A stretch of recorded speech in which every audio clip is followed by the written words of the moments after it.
live. You're live. Oh, okay. I have it visible on my phone, so I was curious if I would see it flash over. Okay.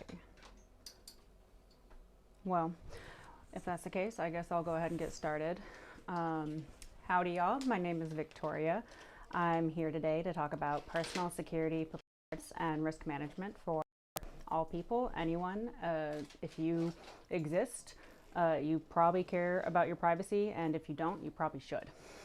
So that's kind of what we wanted to cover today. So quick disclaimer that my presentation is of my own creation and my personal capacity and does not reflect any organizations I work with or represent. So a little about me before the talk. My name is Victoria Wixon. I've been a consultant and a BSO in FinTech and other organizations. On Twitter, I go by V or Vanity Devil, my handle. I started my own LLC, VWXN Consulting LLC, so I could do consulting on the side for cybersecurity. And I just recently passed the CISSP. I have some of my contacts right there. If at any point you need to ask me questions after the presentation is complete and I'm unable to answer them. A little bit of my background and what led me into creating this talk is that I was really interested in creating consistency from my experience working in governance, risk and compliance, working with regulations, identifying risk vulnerability, threat modeling, creating policy, strategic planning, among a lot of other things in my previous work. And having been in these areas, I really wanted to try and continue being a BSO and Business Information Security Officer. What we do is we translate information security to our business lines and explain in plain English, ideally, what they need to do to remain and be compliant or become compliant. And really with the personal capacity, I want to change it from BSO, Business Information Security Officer, to just information security for anyone, because I feel like it's relevant today and a lot of people don't realize how valuable their own information is and aren't always aware on how to protect it. So in this talk, I really wanted to discuss privacy risk management, how a risk management framework around a person's personal information and life to help you understand the scope and begin to be able to control your own security and enable them to protect their families as well. And I want to go beyond just awareness training in particular. So this next slide I'll just describe, you don't have to read it or anything. It really goes into talking about how awareness training, we do it every year oftentimes at work, and sometimes you'll just click through those slide decks just to get that 80% mark and pass those tests whenever it's saying all those basic questions. I'm like, how do you react to a phishing email? What do you do? And you know what to do in a work context, but what people practice at work doesn't always translate to what they practice at home for cyber hygiene or privacy. And I feel like that's where awareness campaigns can fall short. And if we implement some form of framework, I'm using the NIST privacy framework as a reference. If we use this framework, it can help anyone understand risk management and try and go through step by step and not just be aware of, oh, I know what phishing is, or I know that there's credit card skimmers, but how to methodically go through the steps of understanding your scope of information and then identify how to protect it and then how to respond in the case of it being compromised. So again, why should you even care? The targets of hacking is wide. It affects Internet of Things. So those might be things in your home, like your home Alexa, Google, smart plugs, smart thermostats. Some people have smart fridges nowadays. Even certain medical devices on your body. I've seen Wi-Fi enabled diabetic stick-on machines, as well as lots of other things. Small businesses are often victims of being hacked, and a lot of small businesses don't have the resources to recover sometimes from things like ransomware.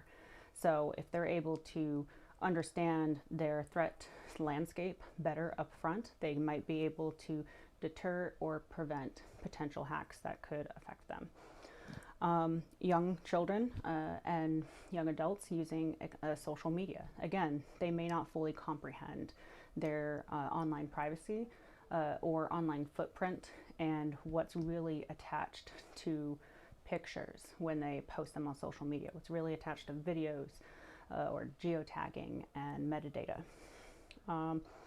The ways it affects individuals. This right here is the opposite of confidentiality, integrity, and availability. It's the disclosure, the alteration, unauthorized alteration, and destruction of information or assets. That being said, these are the things we want to avoid. We don't want to compromise our confidentiality of something, saying your social security number. You don't want people who shouldn't know to know it. You don't want people to alter your information, say on a website, without you knowing it, say your login credentials, if someone changes your password.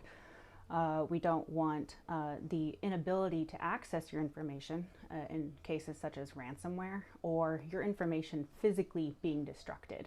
And that can include physical copies of information such as birth certificates.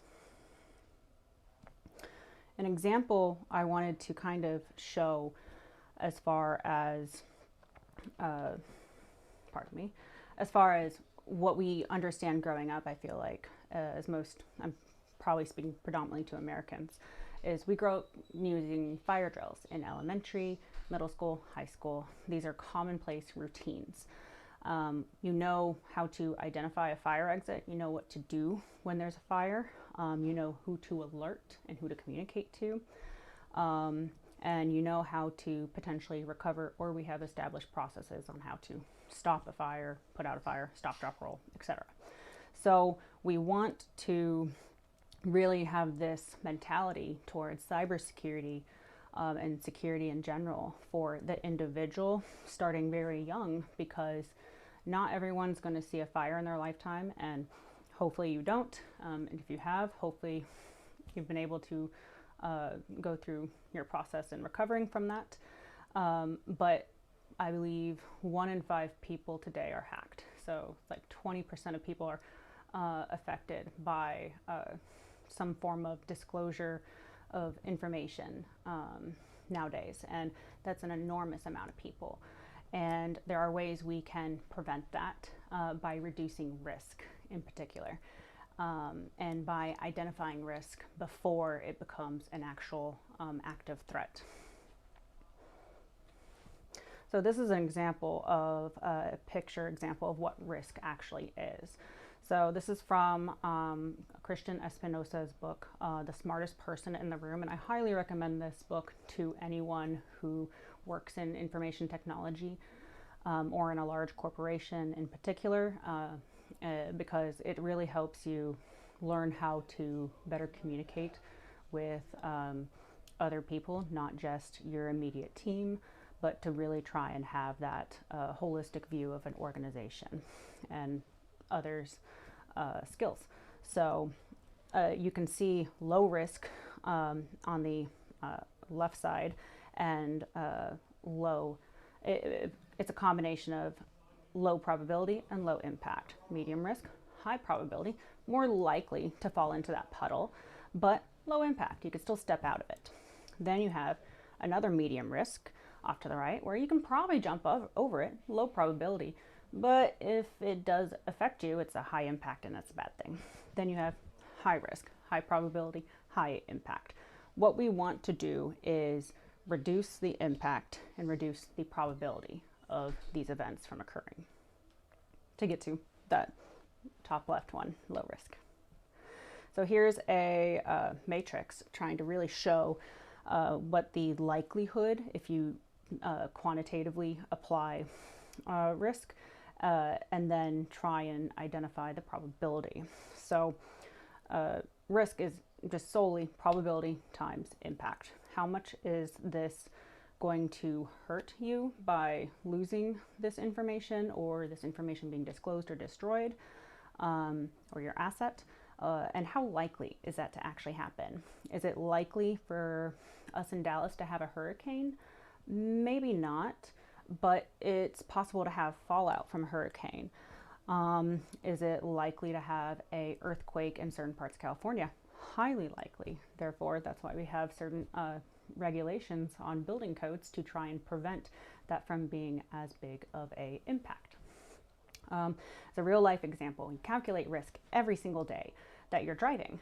If you drive, when you see a light turn yellow and you're still going, say the speed limit, say 40 miles per hour down the road, you look up and you see the light just turned yellow and you're just a few feet away, you're probably going to drive through it because you have a low probability of it turning red. You're making that judgment call. And you probably see, oh, maybe there's no one around. You have a low impact if someone were to try and fly through right as their light turned green.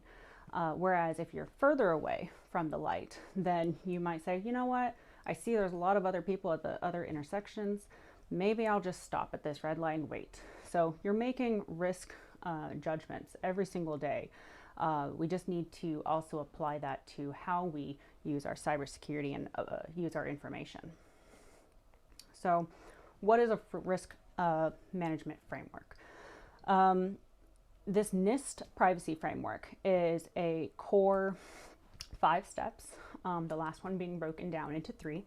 And what it does is it groups logically different actions, activities to perform and go down, and to help create a strategy for the individual. So we have identify, govern, control, communicate, and protect. Protect is broken down into detect, respond, and recover. So of these, not all of these are going to be applicable to every individual. And just as in businesses, these are not always applicable to every single business. This framework is a skeleton, if you will, that you choose what's applicable to you and then apply those steps to it. So let's say you never travel internationally.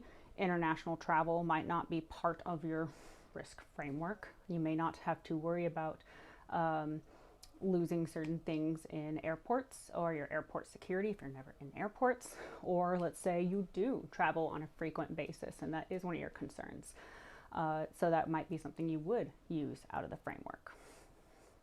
So breaking it down into identify, we have what information or assets should be protected. You have to create your scope. So you have to see yourself and your information and try and look at it holistically and say, okay, I have this type of physical information, birth certificates, social security cards, passports, maybe medical history, financial information, all kinds of things that could be physical, and those same things could be in a digital format, as well as pictures, other confidential information to yourself or your own businesses. Then you also have to understand where are these information items, these assets located, physical or digital, and actually where. Are they just on your standalone laptop or are they on the cloud, which is simply someone else's computer and you're relying on them as a service, and their security control. So you should understand their security precautions if possible, to understand how your information is being protected, if it's encrypted, etc. So again, where is it located, but then trying to understand some of the value and again that impact. What would happen if I lose my social security card? What would happen if I lose some of my pictures? That might be, let's say pictures for example. High probability of me accidentally deleting the wrong pictures one day, but I have them backed up. So low impact, high probability, but that's okay.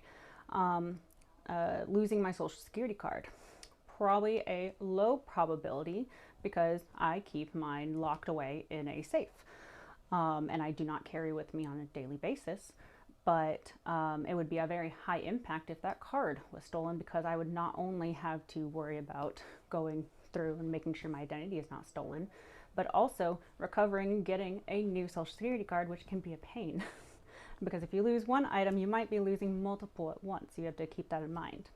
If you say keep all your eggs in one basket, you shouldn't keep all your information behind just one set of controls, because it can create what's called like a single point of failure. So again, that's kind of going into risk assessment and classification, figuring out how you're protecting it, who's protecting it, how should it be protected, or thinking about that starting to based on your risk assessment of how risky would these things be if it's lost. And then looking into your lifestyle and how that may change how you protect your information. An example of working for certain types of corporations. If you work for a healthcare organization, they might be concerned about HIPAA and PII, health-related information and personally identifiable information. But they may not be as concerned about payment card information, PCI, unless they are, say, a company taking other people's payments. But there's many cases where not everything, again, within that big stack is going to apply to you, and that's okay. That's why you just have to analyze with what information you do have and value, how to best protect it based on those activities. So going into PII in particular, that really is like the core of a person. You got your social security card, you got contact information, your addresses, your birth date. Let's see, what else does it say? Geolocation, medical records. Again, some of these things I've already mentioned, but this can make up the whole picture of you.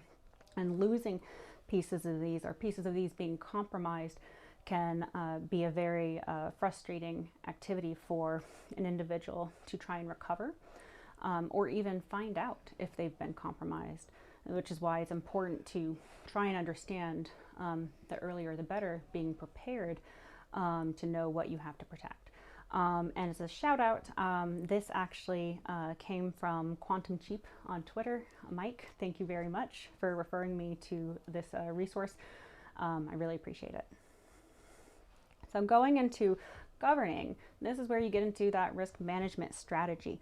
How do you want to address this risk? Those pits that you saw the person wanting to jump over, are you going to avoid it by going around it, or going a different route?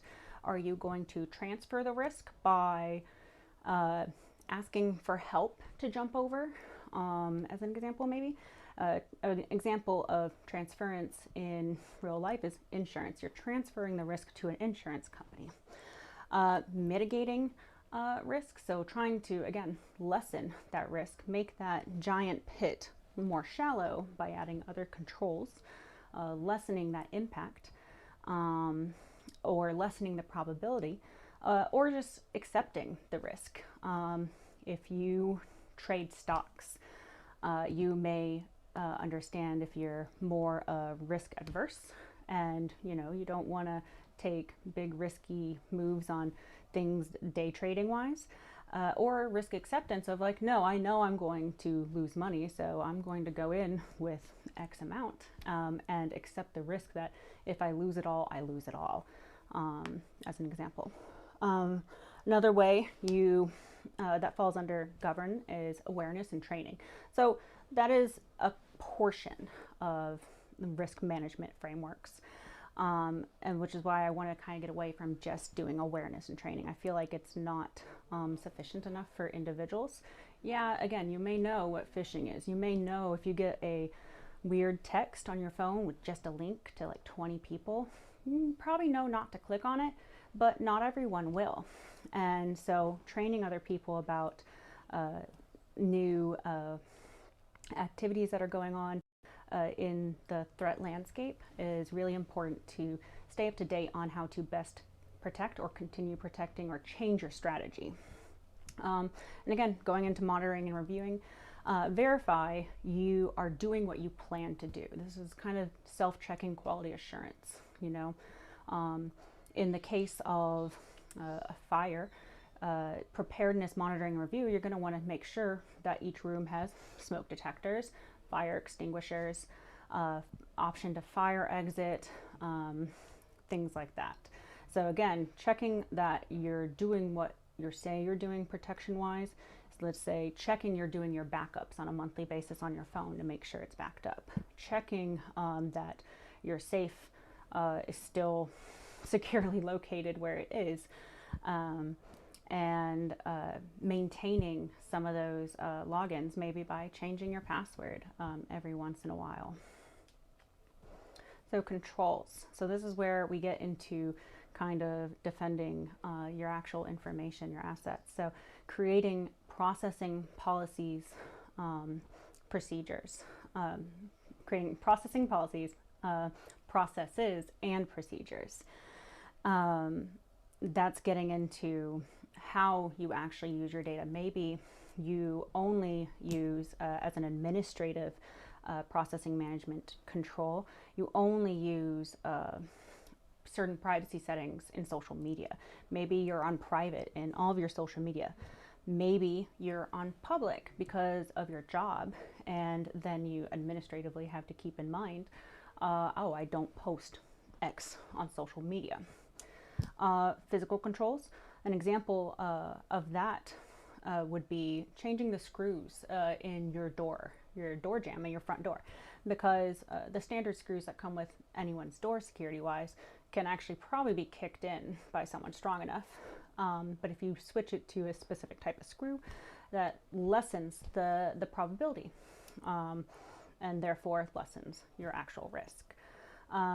Another example would be if you have a safe, let's say it's just a small one, and you have your important paperwork, maybe a firearm in there, and let's say you keep it by the front door for whatever reason.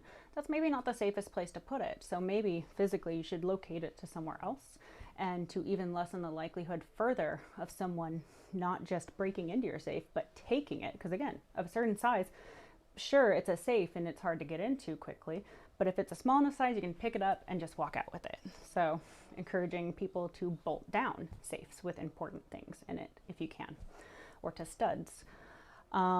And again, creating rules for account usage, only using certain emails maybe for work, only using certain emails for online shopping versus social media. And that might be done because, let's say you've seen you were potentially compromised from, say, the Home Depot or the Target hack a few years back. Maybe your payment card information or something was potentially taken then. But if you segregate those emails and those credentials from your other types, then you kind of create a gap between your likelihood of your other accounts being affected. But if you use the same email for every single thing you log into, you're also probably likely to be using the same password. And so if someone were to exploit a weak security website, let's say it's just a shopping website for your favorite store, but it's like an indie brand, and your credentials are taken from that, and they go and run those credentials through a bunch of different websites via online tools, then you could potentially have a lot more information taken. But if you create that segregation between what you use certain emails for, again, that will help lessen the likelihood.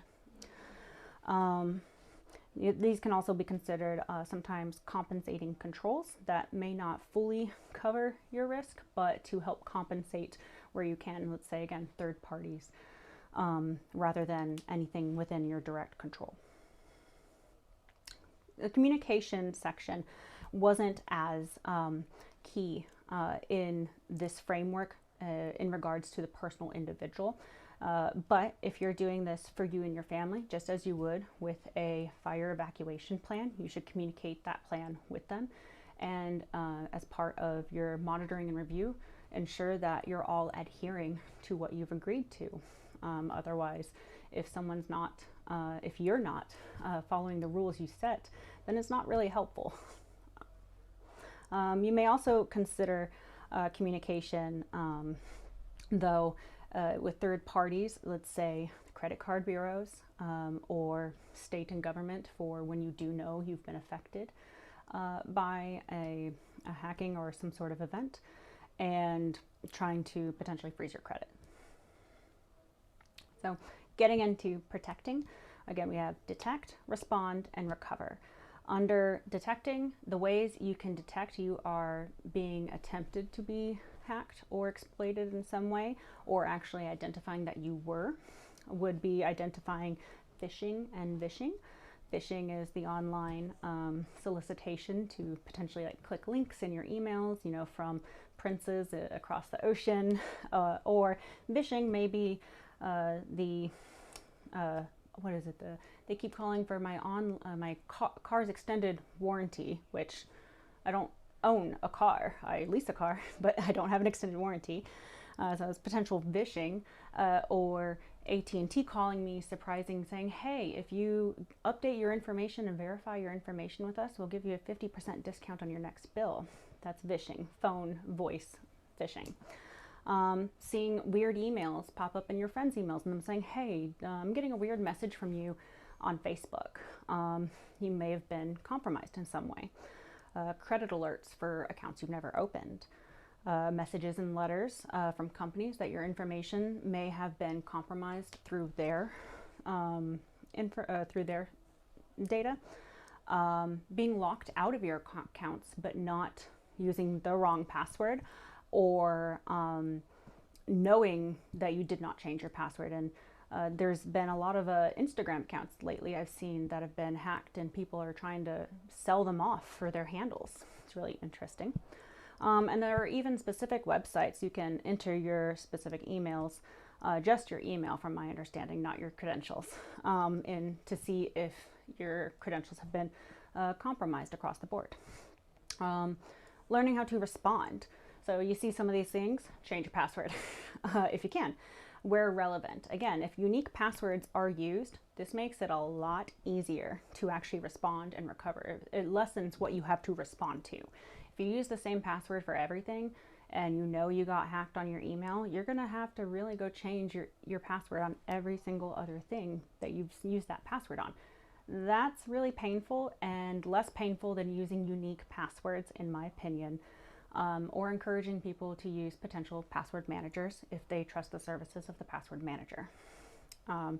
Personally, I do like password managers because I like having unique passwords, but that is to say, if the password manager company were compromised, then you might still be in a pickle.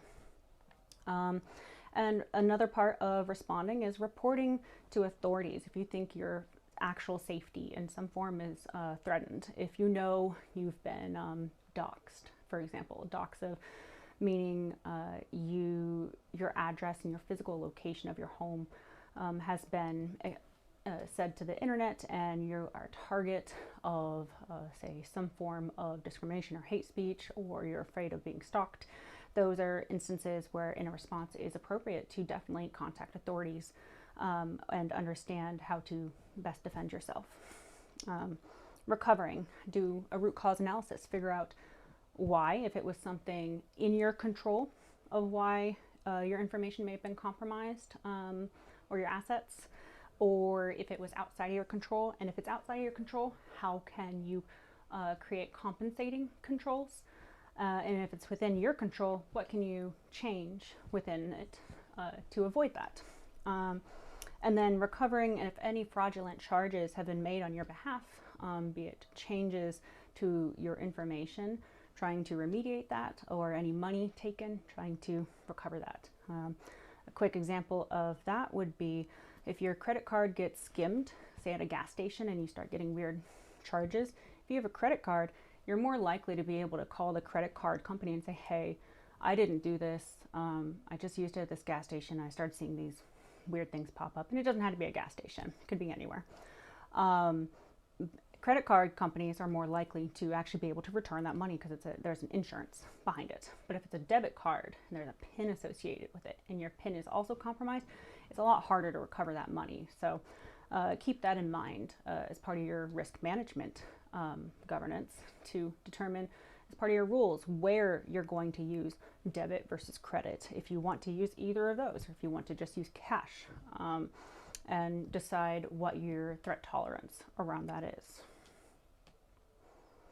So again, this kind of is broken down into those 5 sections, and what you first need to do in that first identify stage is really create a profile, your current state, between identify, govern, and protect, and then identify where you want to be. Say, I know I don't protect X information very well to this date, and I want to make it to this step. So then you add those controls in there so you can then actually fill that gap and get to your target state.